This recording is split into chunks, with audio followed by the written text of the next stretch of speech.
Hello everyone and welcome back to the Statistics video lecture series. Today we are going to be starting chapter 9, which is all about correlation and linear regression.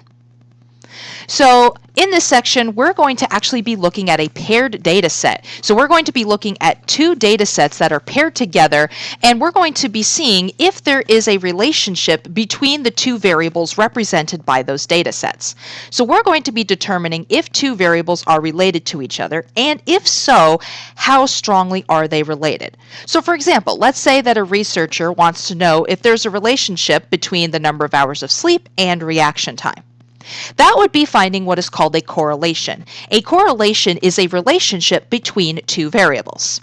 And there are a bunch of different types of correlation. We're going to be looking at what's called linear correlation in this course. Now the data is going to be represented as ordered pairs x, y, where x is the independent variable and y is the dependent variable. Depending on the context, the variables x and y may not always be used, but we will be looking for a relationship between an independent variable and a dependent variable. One variable will depend on the other, and we're going to see if that dependence means that there's a relationship. So for example, in the hours of sleep and reaction time, reaction time would depend on sleep, so reaction time is the dependent variable and sleep is the independent variable. And we would see if there is a correlation or relationship between those two variables.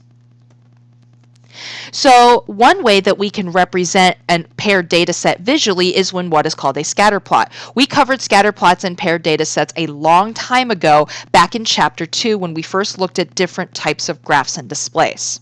So a scatter plot is a graph of disconnected points that are formed when you graph two quantitative variables and pair them together and plot them as x, y. So you would plot hours of sleep, reaction time, and each corresponding pair of data would be plotted as a point on a scatter plot. And the thing is that they are disconnected. We are not going to be connecting them with any sort of line segments.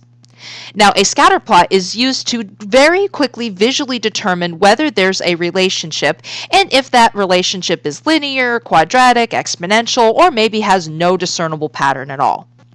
In this course, we are going to be focusing on what's called a linear correlation, which means, do the variables have a linear relationship? Do they form some sort of line?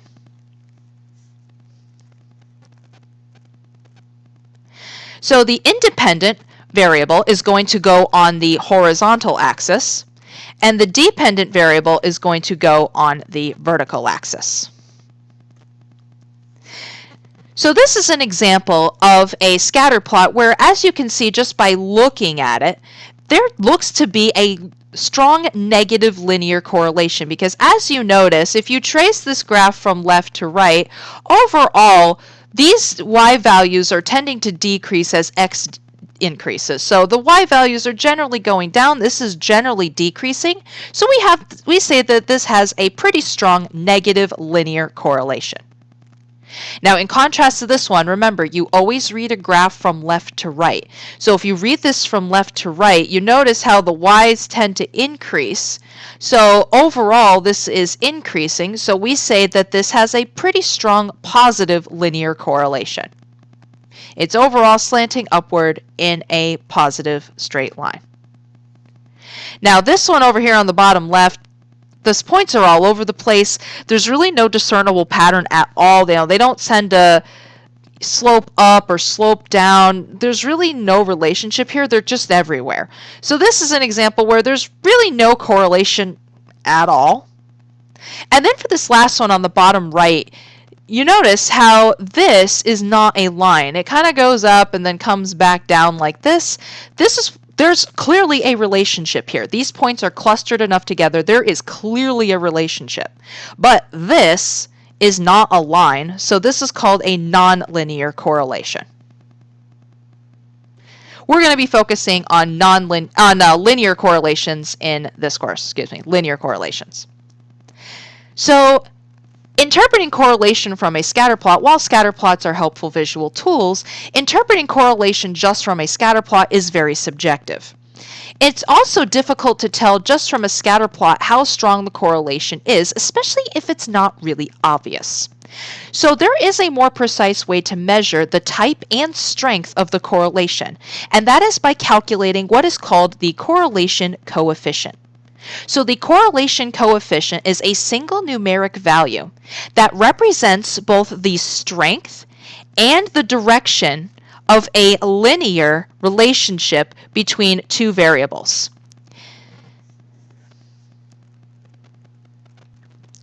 You can have a correlation between sample data and a population. So the sample correlation, the correlation coefficient for a sample data, is denoted by the lowercase letter r.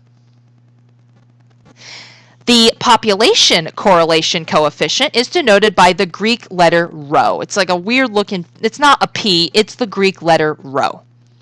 Now, I will warn you that your textbooks do give you a formula. There is a way to calculate R by hand. We are not going to be doing that. I am not going to make you calculate R by hand. The formula is gross and we just don't have time for that. So we are going to be using a graphing calculator to calculate R.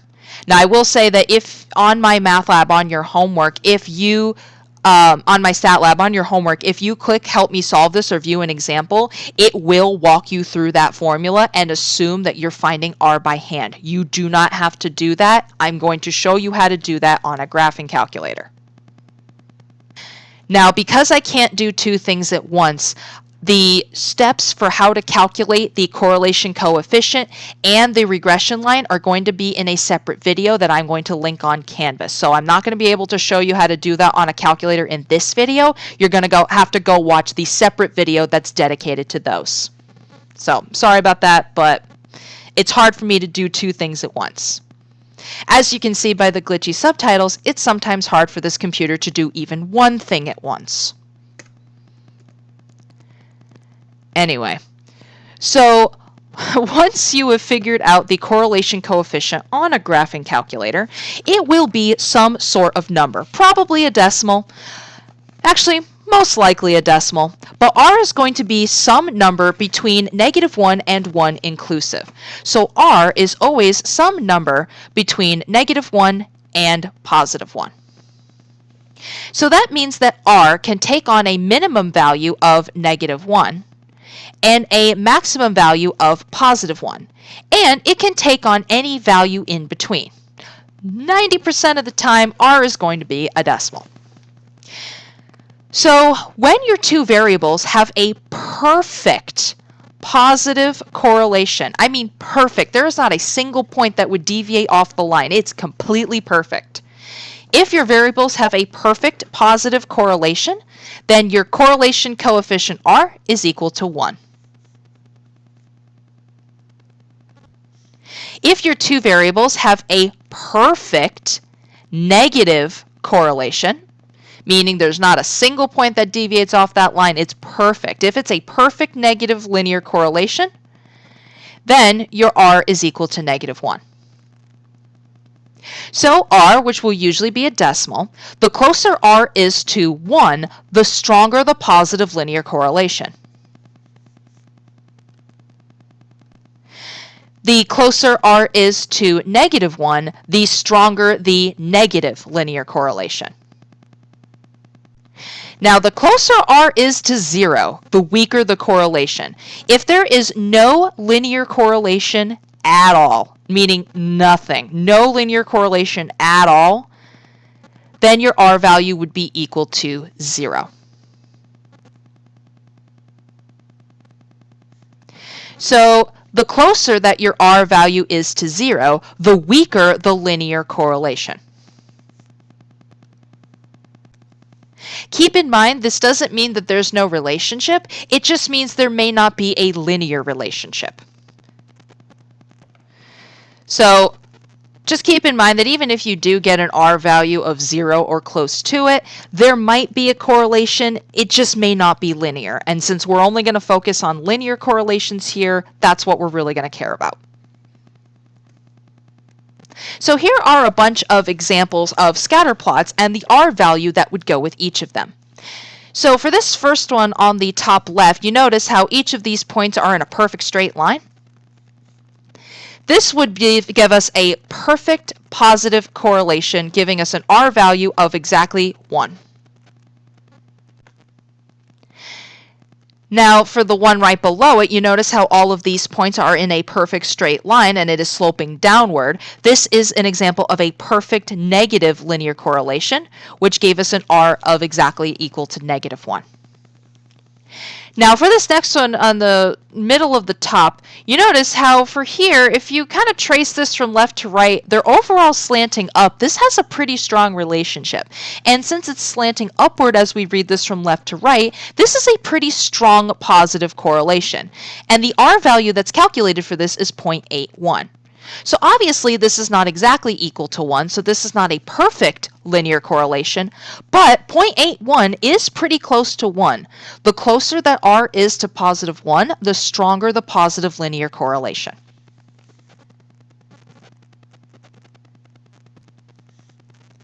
Though for the one right below it, you might notice that as you trace this from left to right, these are overall slanting downward. So this has a pretty strong negative linear correlation. The R value that's calculated for this is -0.92.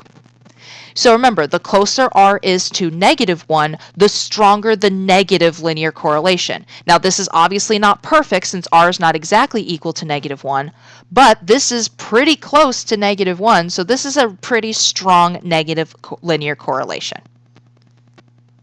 Now for this one over here on the top right, you might notice that as you read this from left to right, there is a general upward slant, but there's not really any discernible pattern like there was for this one. So this is a pretty weak positive correlation, gives us an R value of 0.45.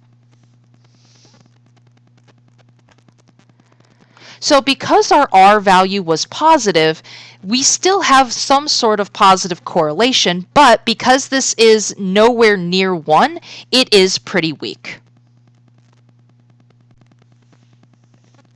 And then for this last one, your R is really close to 0. It's barely positive, but it's so close to 0. It's basically 0. And if you notice, the points are just kind of everywhere, so there's no correlation. You can't even say there's a nonlinear correlation. There's really nothing here. There's no correlation here.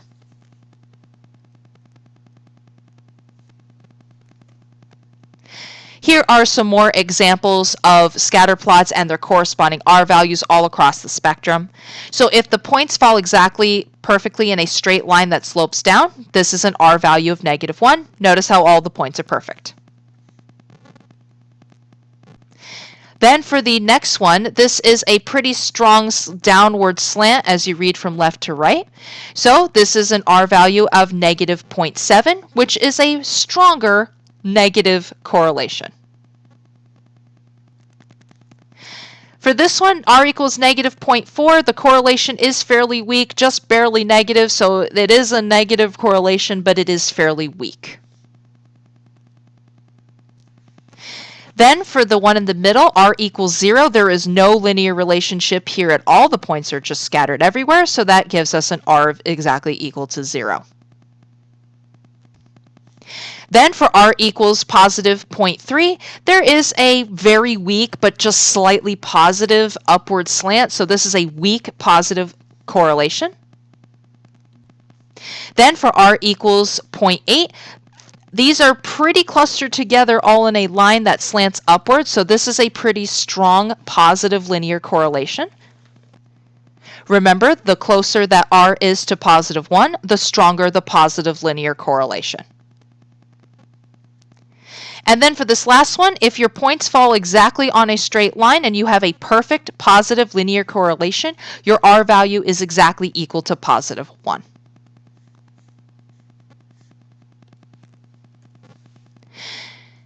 Now, whenever you have a scatter plot, whether there's a relationship or not, or regardless of how strong that relationship is, you can draw what is informally known as a line of best fit. So after verifying that there is some linear correlation between the two variables, the next step is to determine whether the equation of the line, to determine the equation of the line that best models the data. So the line that would best model the data, you might have heard it referred to as a line of best fit before, More formally, it is known as a regression line. So, oh, what is going on? Hold on. So the regression line is the equation of the line that would best model the data in the scatter plot. Its equation can also be used to predict the value of an unknown y given a certain value of x, as long as that x value is within the range of the original data. So any 2 points can determine a line, but in order for the line to best fit a data set with a lot more than 2 points, there are very specific criteria that need to be followed. So residuals are going to be the difference between the observed y values and the predicted y values for the given x. When you see a scatter plot graphed with its line of best fit, the line might go through some points, but it won't go through others. So the points that don't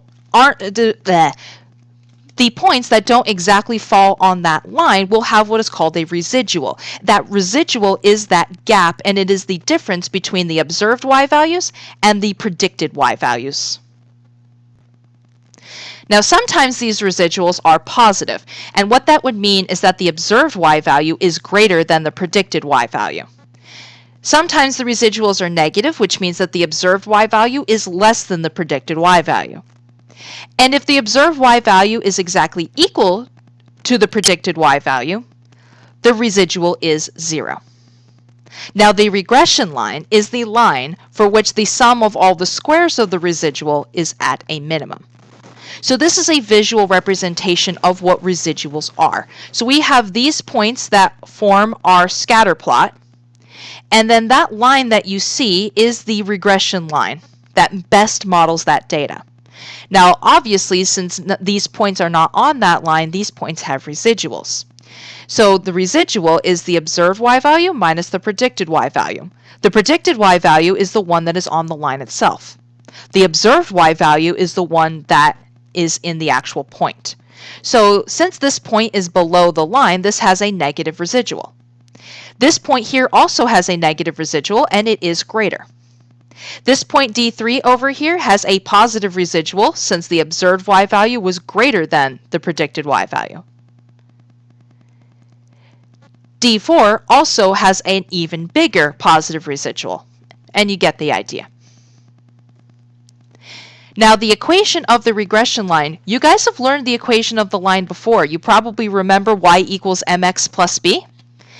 It's the same thing here. These are actual lines. So they're going to have an equation of a line that looks exactly like the lines that you've learned in previous courses.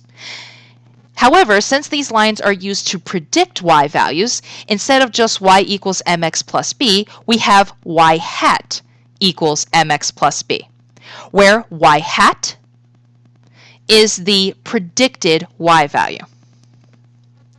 And then m is the slope of the line, b is the y-intercept of the line. This is exactly the same as y equals mx plus b that you've learned in previous courses. Now, I will warn you that there is a way to do this by hand. We are not going to be doing that. If you were curious, you can look in your book for the formula and the steps. It's gross and terrible, and we just don't have time for that.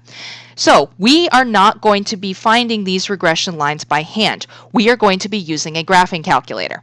And unfortunately, because I can't really do two things at once here, the steps for how to find the equation of the regression line is going to be in a separate video. And since finding the equation of the regression line is actually in the same steps as calculating R, they're going to be in the same video. So go watch that other video for the calculator steps on how to find the equation of a regression line on a graphing calculator. Now, in my stat lab on your homework, if you go into question help, either help me solve this or view an example, it will walk you through that disgusting formula and assume you're doing it by hand. You do not have to find this by hand.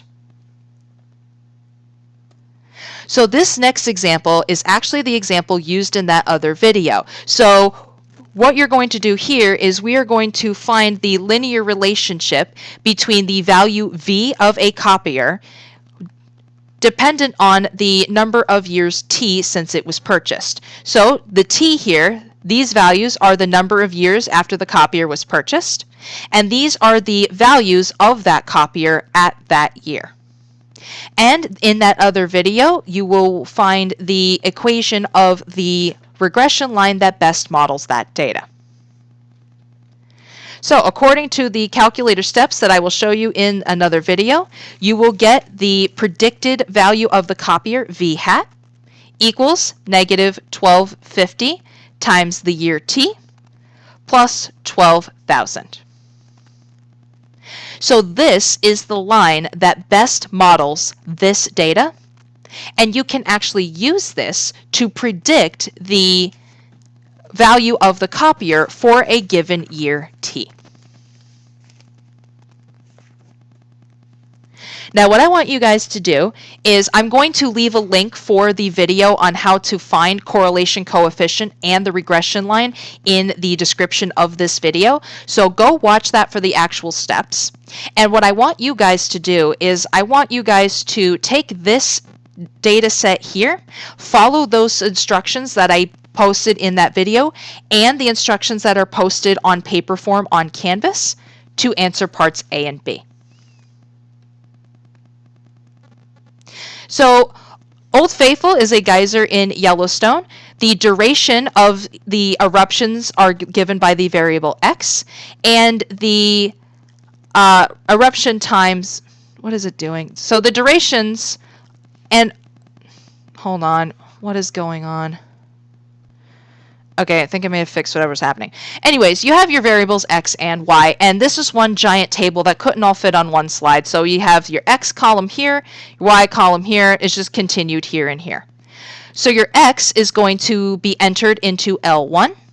Your Y's are all going to be entered into L2. So on a calculator, you guys are going to enter all of the X's into your L1 list. You are then going to enter all of your Y's into your L2 list. I will leave a link for the instructions on how to do parts A and B on a graphing calculator in the description. And on the Canvas modules, I will also upload a packet that walks you through how to do this. But using a graphing calculator, we can calculate the correlation coefficient R to be approximately 0.979. And then for the equation of the regression line, you get an A value of 12.481 and a B value of 33.683. So according to the instructions that I will show you in another video, you get Y hat equals 12.481x plus 33.683.